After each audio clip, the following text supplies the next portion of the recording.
그렇습니다. 오늘 말씀 제목 함께 가자라는 제목으로 말씀을 함께 생각해 봤으면 좋겠습니다. 저번 주의 말씀 여러분들 다들 기억나실 거라고 생각이 드는데, 저번 주에는 예수님께서 뭐라고 말씀하셨습니까? 내가 이제 붙잡혀서 죽게 될 것이다 라고 이야기하였을 때, 그리고 그렇게 됐을 때 모든 양떼들은, 목자를 치심으로 모든 양떼들은 도망간다, 다 뿔뿔이 흩어질 것이라고 예수님께서 말씀하셨습니다. 그때 베드로가 얘기합니다. 다른 제자들은 그렇게 한다 할지라도 저는 그러지 않겠습니다. 저는 그러지 않겠습니다 라고 베드로가 얘기하였습니다. 근데 예수님께서는 오히려 그 말씀을 들으시고, 네가 오늘 밤 닭이 2번 울기 전에 나를 3번 부인할 것이라고 예수님께서 말씀하고 계시는 것입니다. 그래서 그 말씀을 통해서 우리가 생각할 수 있었던 건, 어떠한 시험이 온다 할지라도 그것은 그때 가서 우리가 어떠한 모양이 될지는 아무도 알 수가 없다. 저는 그런 결론에 도달했습니다. 다만 우리가 무엇을 가지고 어떻게 시험에 들지 않도록 기도하며, 시험이 왔을 때는 그것을 이길 수 있도록 이길 수 있는 힘을 달라고 기도하는 것이 우리가 시험을 이기는 방법이겠다, 이런 생각이 듭니다. 뿐만 아니라 이런 생각이 들긴 하더라고요. 시험이 당장 오지 않았다 하더라도 나는 반드시 이 시험을 이겨내겠다라고 하는 그런 굳은 각오, 베드로와 같은 그런 굳은 각오도 우리에게 필요하지 않을까라는 생각이 들더라고요. 어쨌든 간에 오늘도 예수님께서는 시험에 대해서 우리에게 말씀해 주고 계십니다. 며칠 전에 우리 준하가, 어제 준하가 시험을 보고 왔습니다. 무슨 시험이냐면 ITQ라고 해가지고 이제 전산에 관한 시험을 보고 왔어요. 그게 뭐였지, 준하야? 몰라? 뭐? 잘 안 들리는데 한컴 오피스 시험을 보고 왔다고 합니다. 그래서 다 끝나고 난 다음에 잘 봤니? 라고 했더니 석세스라고 하더라고요. 잘 봤다고, 아주 성공했다고 기분 좋아서 왔어요. 근데 그 시험을 보기 전에는 이런 얘기를 했어요. 친구들이 다들 좋은 점수를 갖지 못해서 가르쳐주던 선생님께서 너무너무 실망이 크셨다라고 얘기를 하더라고요.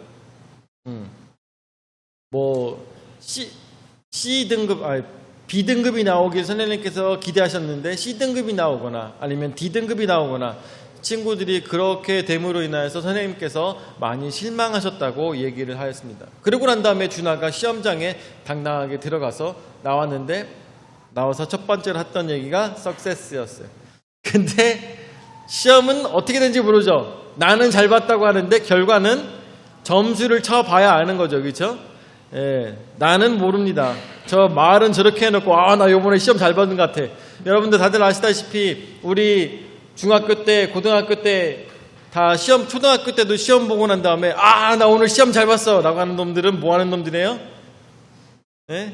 한 70점, 60점 맞는 애들이 나 시험 잘 봤어 막 이러죠. 나 이번에 시험 완전 죽 썼어 라고 하는 애들은 뭐 하는 애들이에요? 하나 틀리는 애들. 하나 틀리는 애들, 아니면 틀린 줄 알았는데 맞았네 막 이런 애들. 하여튼간 잘 봤다고 한다고 한들, 아니면 못 봤다고 한들, 그것은 우리가 알 수가 없는 거죠. 어쨌든 간에 오늘 말씀이 나오고 있는, 성경 말씀에 나오고 있는 이 시험에 대해서 나오고 있는데, 첫 번째로 예수님께서 기도할 동안에 라고 말씀하고 계십니다. 이제 드디어 예수님께서는 32절 말씀에처럼 겟세마네 동산에 제자들과 함께 올라가십니다. 이 겟세마네 동산은 예수님께서 홀로 기도하실 때, 이럴 때 자주 올라가시던 산이었습니다. 그렇기 때문에 다른 성경 말씀에 또 이렇게 나오고 있죠. 이제 마가복음이 아니라 다른 성경 말씀에는 하시던 대로 버릇을 따라 이렇게 겟세마네 동산에 올라가셔서 예수님께서는 기도를 하셨다고 이야기하고 있습니다. 아시다시피 겟세마네라는 말은 거기서 올리브 오일을 뽑아내는 곳입니다. 올리브 오일을 짜내는 곳이 이 겟세마네라는 곳이었어요.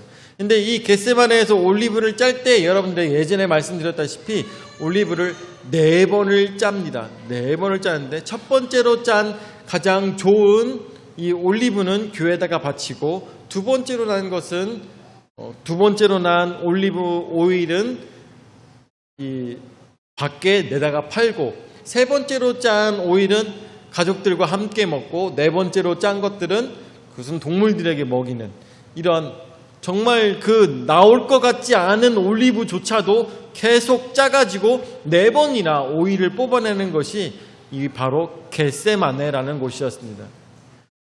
예수님께서 마치 기도하러 가셔가지고 그곳에서 정말 눈물 콧물 흘리시면서 성경 말씀에는 피눈물을 흘리시며 피를 흘리시면서 그곳에서 기도하셨다고 하는데 마치 그 첫 번째 짜고 두 번째 짜고 세 번째 짜고 더 이상 나올 것 같지 않은 곳에서 4번째까지 짜는 그런 올리브 기름을 짜듯이 눈물과 피를 흘리시며 그곳에서 기도하시던 곳이 바로 겟세마네 동산이었다는 것을 우리는 성경 말씀을 통해서 너무나도 잘 알고 있습니다. 그래서 우리 조집사님과 우리 최민철 목사님과 제가 같이 그 이스라엘에 갔을 때도 바로 예루살렘에서 바로 보이는 곳에 이 감람산이 있더라고요. 이 감람산 쪽에 겟세마네 동산에 갔더니 그곳에 예수님의 땀 교회라고 있더라고요. 예수님의 땀 교회. 그래서 그곳에서 와 이런 곳이 또 있구나 이렇게 볼 수가 있었던 장소였는데 그곳은 예수님께서 피와 눈물을 흘리면서 기도하셨기 때문에 너무나도 유명한 장소였다라는 것입니다. 그런데 예수님께서 그곳에 제자들과 함께 가시면서 제자들에게 뭐라고 말씀하시느냐? 제자들에게 이르시되 내가 기도할 동안에 너희는 여기 앉아있으라 하시고 33절에 베드로와 야고보와 요한을 데리고 가실새 심히 놀라시며 슬퍼하사라고 예수님께서 예수님의 모습을 표현하고 있습니다. 다른 제자들은 잠깐 있으라고 한 다음에 이 3명의 제자들만 데리고 가서 한 장소에 가셔서 그곳에서 예수님께서는 어떻게 심히 놀라시며 슬퍼하사라고 이야기하십니다. 이건 도대체 어떤 모양일까요? 도대체 어떤 모양일까? 제자 3명만 데리고 와가지고 예수님께서 그 어떤 모습? 갑자기 눈물이 왈칵 쏟아지며 갑자기 슬픔이 확 쏟아지는 그 모습을 제자 3명에게만 보여준 모습을 우리는 상상해 볼 수가 있겠죠. 심히 놀라시며 슬퍼하사 말씀하시되 내 마음이 심히 고민하여 죽게 되었으니 너희는 여기 머물러 깨어있으라 하시고 말씀하시는 것입니다. 내가 얼마나 슬픈지 내가 얼마나 고민스러운지 이 고민 때문에 죽을 것 같으니까 너희는 나를 위해서 기도해주고 나와 함께 있어주면서 나의 이 고난과 이 어려움에 대해서 아무래도 외로운 이 마음을 너희가 나와 함께 있으면서 고통을 좀 나눠달라고 말씀하시는 것과 마찬가지 아니었을까라는 생각이 듭니다. 뭐라고 말씀하십니까? 죽을 만큼 고민스러우니까 여기서 너희는 나와 함께 머물러서 깨어있으라. 깨어있으라는 얘기는 깨어서 기도해달라고 예수님께서는 말씀하고 계시는 것입니다. 35절 말씀에 두 번째로 아버지의 원대로 하옵소서라고 예수님께서는 기도하시는데 35절 말씀에 보니까 조금 나아가사 땅에 엎드려 될 수 있는 대로 이 때가 자기에게서 지나가기를 구하여라고 성경 말씀에서 묘사하고 있습니다. 예수님께서는 기도를 하십니다. 할 수만 있다면 이 때가 빨리 지나가기를 예수님께서는 구하고 계시다는 것입니다. 여러분들 학력고사 보실 때 그런 마음 드셨을까나 모르겠어요. 학력고사를 위해서 엄청 열심히 공부를 하셨을 거예요. 그리고 또 수능을 보셨던 여러분들도 이 수능을 치르기 위해서 굉장히 오랫동안 공부를 하였을 것입니다. 그런데 수능에 가까이 오면 가까이 올수록 무슨 생각이 들어요? 수능에 가까이 오면 가까이 올수록 에라 점수는 모르겠고 빨리 이때나 지났으면 좋겠다 라는 생각 저만 했나요? 저만 했나요?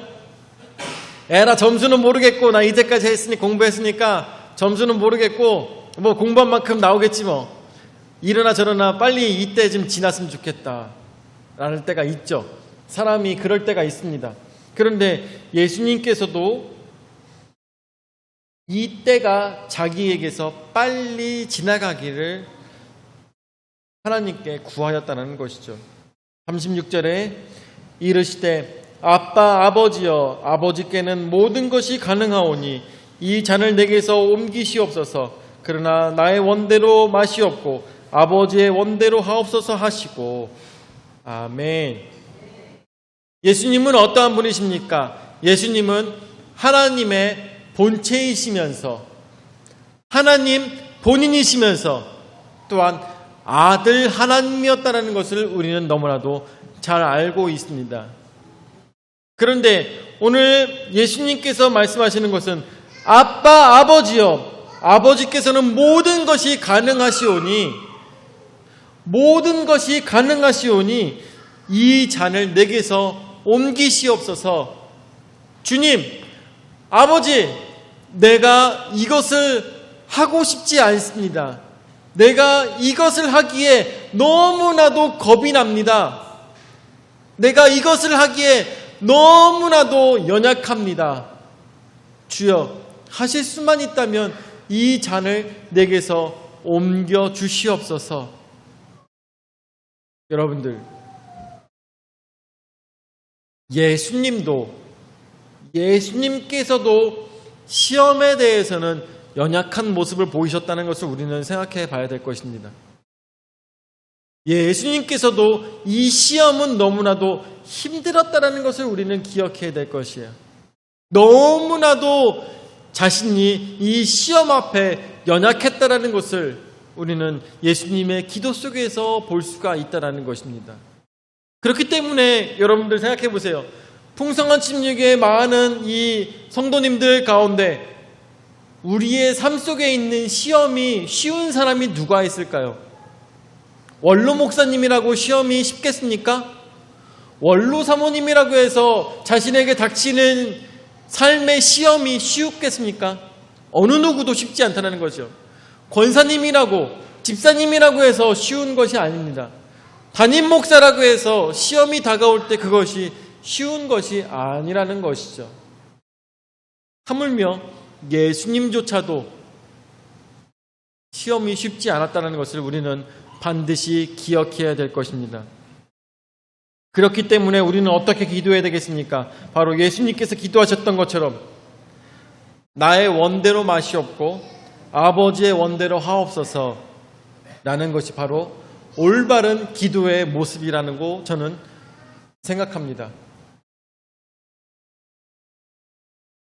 우리에게 닥치는 많은 시험들이 있습니다. 믿음을 지키기 위해서 친구가 나를 괴롭힐 때, 믿음을 지키기 위해서 지키고 있었을 때 선생님이 나를 괴롭힐 때, 아니면은 나의 상급자가 나를 괴롭힐 때, 내가 믿음을 지키면서 어려운 시간을 보내고 있었을 때, 소위 얘기하는 옆집에서 믿음 지키고 있는 나를 힘들게 할 때, 아니면 집에 있는 가정에서 믿음 지키기 위해서 살아가고 있을 때, 가정에서 나를 힘들게 할 때, 이때 우리는 어떤 마음이 듭니까? 옆집 죽어버렸으면, 아니면 선생님 집에 나는 생각이 들지 않게 좀 어려운 일 좀 생겼으면, 친구가 지나가다가 넘어졌으면, 잘 사귀고 있는 여자친구랑 헤어졌으면, 괜히 만약에 그런 생각들을 할 것이 아니라 우리가 진짜 기도해야 될 방향이라는 것은 나의 뜻이 아니라 아버지의 뜻대로 하여 주시옵소서. 어떠한 마음입니까? 주여, 나는 연약합니다. 주여, 나는 부족합니다. 나는 생각이 짧습니다. 나는 생각이 깊지 못합니다. 그렇기 때문에 내가 이 길을 걸어가고 있을 때 주여, 나는 꾹꾹 참으며 이 길을 가겠사오니, 주님께서 맡겨주신 이 일을 하겠사오니 주여, 모든 일들을 주님 앞에 맡깁니다. 주의 뜻대로 인도하여 주옵소서 라고 하는 것이 올바른 기도의 모습이라는 것입니다. 여러분들, 복수하는 것이 성경적이지 않습니다. 나의 원수가 어려움을 당하는 것이 성경적이지 않습니다. 내가 미워하는 사람이 벌받는 것이 성경적이지 않습니다. 무엇이 성경적이겠습니까?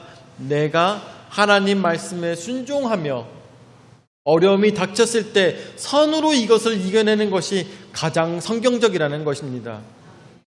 우리에게 많은 시험이 닥칩니다. 이 시험들 속에서 누구의 뜻대로 해야 되겠습니까? 하나님 아버지의 뜻대로 성경 말씀에 나오는 것처럼 사랑으로 모든 것을 덮을 수 있는 것이 진정한 승리라는 것을 우리는 깨달아 알아야 될 것입니다. 그래서 예수님께서는 기도하십니다. 나를 괴롭히는 제사장들을 싹 다 죽여주시옵고, 나를 괴롭히는 모든 유대인들을 싹 다 벌주시오며, 나에게 침뱉는 모든 사람들이 입에서 침이 마르도록 저주하여 주시옵소서라고 기도하는 것이 아니라 아버지의 뜻대로 원하옵니, 아버지의 뜻대로 하여 주시옵소서라고 하는 것이 진정 믿음의 사람이라는 것을 우리는 생각해야 될 것이죠. 37절 말씀에 돌아오사 제자들이 자는 것을 보시고 베드로에게 말씀하실 때, 시몬아, 자느냐? 네가 1시간도 깨어있을 수 없더냐라고 말씀하시며, 시험에 들지 않게 깨어있어 기도하라. 마음에는 원이로되 육신이 약하도다 하시고 라고 말씀하십니다. 저는 생각했어요. 예수님께서 말씀하시는 베드로야, 깨어 기도하라, 깨어 시험을 이기도록 기도하라 라고 말씀하셨을 때, 나를 위하여서 기도하는 것뿐만 아니라 베드로 자신을 위해서도 기도하기를 원하시는 예수님의 마음이 있지 않았을까 생각이 듭니다. 만약 이때 베드로가 예수님의 마음을 깨달아 알아서 깨어서 기도하였다면 예수님을 3번 부인하는 그런 모습은 없지 않았을까라는 생각이 들더라고요. 그러면서 3번째로 우리에게 하시는 말씀은 일어나라, 함께 가자라고 예수님께서는 말씀하시는 것입니다. 우리로 하여금 믿음을 지키며 우리에게 생기는 모든 어려움들을 이기도록 함께 기도하기를 바라시는 예수님의 마음을 생각하며 38절 말씀에 시험에 들지 않게 깨어있어 기도하라. 마음에는 원이로되 육신이 약하도다 하시고 39절에 다시 나아가 동일한 말씀으로 기도하시고 40절에 다시 오사 보신즉 그들이 자니 이는 그들의 눈이 심히 피곤함이라. 그들이 예수께 무엇으로 대답할 줄을 알지 못하더라. 2번째까지 예수님께서 오셨을 때 제자들은 자고 있었고 예수님께 대답할 수 있는 말이 아무것도 없었다고 이야기하고 있습니다. 다시 3번째로 예수님께서 오셨습니다. 3번째 오사 그들에게 이르시되 이제는 자고 쉬라. 그만 되었다. 때가 왔도다. 보라, 인자가 죄인의 손에 팔리느니라. 여러분들, 기도할 수 있는 때도 다 있다라는 것을 우리는 생각해야 될 것입니다. 이 모든 일들이 벌어지게 되었을 때는 이미 늦어버린지도 모릅니다. 그렇지만 그 전까지는 우리가 기도할 수 있는 시간이 있다라는 것이죠. 시험이 닥칠 때까지 우리는 무엇을 해야 되겠습니까? 시험을 이길 수 있도록 기도해야 될 것입니다. 또한 시험을 이겨내기 위해서 최선을 다해서 믿음으로 살기 위해서 정신을 차려 깨어 기도하며 믿음을 지켜야 될 것입니다. 오늘 우리는 깨어 믿음을 지키기 위해서 이 주일날 예배 자리에 모였습니다. 오늘 집에서 잠잘 수도 있었을 것입니다. 에어컨 밑에서 편히 쉴 수도 있었을 것입니다. 눈을 감고 이렇게 좋은 일요일날 왜 교회를 가는지 모르겠어 라고 하면서 쉴 수도 있었을 것입니다. 그렇지만 예수님께서 뭐라고 말씀하십니까? 깨어 기도하고 너희로 하여금 시험에 들지 않도록 조심하라고 예수님께서 말씀하시는 것입니다. 오늘 우리는 깨어서 승리하신 분들이신 것을 믿으시기 바랍니다. 오늘도 주님 안에서 승리하셨습니다. 앞으로도 우리는 계속 승리하며 나갈 것입니다. 우리는 매일매일 깨어서 주 앞에 기도하는 자들이 될 것입니다. 그런 깨어있는 자들에게 예수님께서 뭐라고 말씀하십니까? 42절 말씀에 나오는 것처럼 일어나라 함께 가자 보라 나를 파는 자가 가까이 왔느니라 라고 말씀하십니다. 예수님께서는 제자들에게 말씀하십니다. 일어나라 함께 가자. 여기서 붙잡히는 사람은 누구입니까? 사실 붙잡히는 사람은 예수님 한 분뿐입니다. 그런데 예수님께서 뭐라고 말씀하십니까? 일어나 함께 가자. 네가 기쁠 때도 나와 함께 하였고 슬플 때도 함께 하였고 네가 내가 붙잡혀서 죽임을 당하는 그 순간까지 함께 하기를 원한다고 예수님께서는 말씀하고 계십니다. 여러분들, 우리는 어느 자리에 있겠습니까? 우리는 어느 자리에 있겠습니까? 많은 사람들이 예수님을 비판하며 기독교에 대해서 손가락질을 하고 있을 때 여러분들은 어느 편에 서시겠습니까? 여러분들은 어느 편에 서서 너 교회 다니냐? 너 예수 믿냐? 아니야, 나 요즘 교회 안 다녀. 예전 같지 않아. 나 믿음이 예전 같지 않아서 요즘 교회 안 다녀.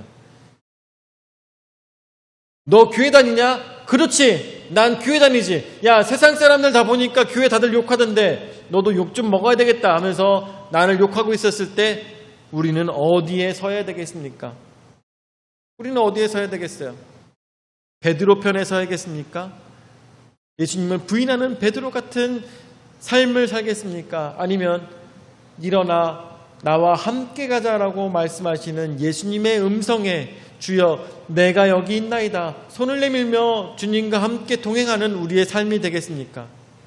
마지막까지 우리의 생명이 다하기까지 우리의 목숨이 다하기까지 예수님과 끝까지 동행하시는 믿음이 되시기를 예수 이름으로 축원을 드립니다. 우리는 연약합니다. 우리는 부족합니다. 우리는 생각이 짧습니다. 우리는 나의 힘으로 시험을 이겨낼 수 없습니다. 그렇기 때문에 일어나 예수님과 동행하기 위한 시험을 이기고자 하는 기도가 우리에게 있어야 될 것입니다. 세상의 모든 사람들이 다 배신하고 세상 모든 사람들이 다 손가락질을 한다 할지라도 나는 끝까지 예수 그리스도를 붙들고 주님과 동행하는 우리 풍성한 침략의 모든 성도들 되시기를 예수 이름으로 축원을 드립니다. 아멘. 살아를 역사하시는 주님 은혜와 사랑을 감사를 드립니다. 오늘도 저에게 귀한 은혜의 말씀으로 저희의 영혼을 깨울 수 있도록 인도하여 주심을 감사를 드립니다. 세상의 모든 사람들이 손가락질하며 예수 그리스도를 죽이려고 기독교인들을 다 죽이려고 하는 그 상황에서도 나에게 들리는 그 음성 일어나 함께 가자는 예수님의 말씀에 응답하며 기쁨으로 주님을 맞이하여 우리도 함께 목숨을 내어놓는 아름다운 신앙이 될 수 있도록 인도하여 주시옵고 용기 있는 신앙이 될 수 있도록 인도하여 주시옵소서. 주여 그러기 위해서 오늘도 깨어 기도할 수 있도록 인도하여 주시옵고 오늘도 깨어 나의 뜻이 아닌 하나님의 뜻으로서만 살아가는 하나님의 말씀으로서만 살아가는 우리의 온전한 신앙의 모습이 될 수 있도록 주여 우리에게 오늘도 용기를 허락하여 주시옵소서.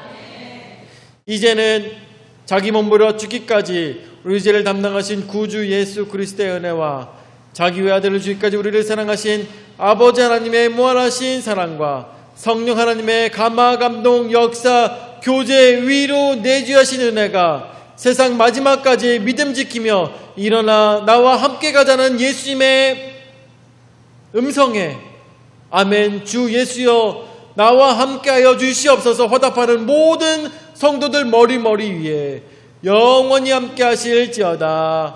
아멘.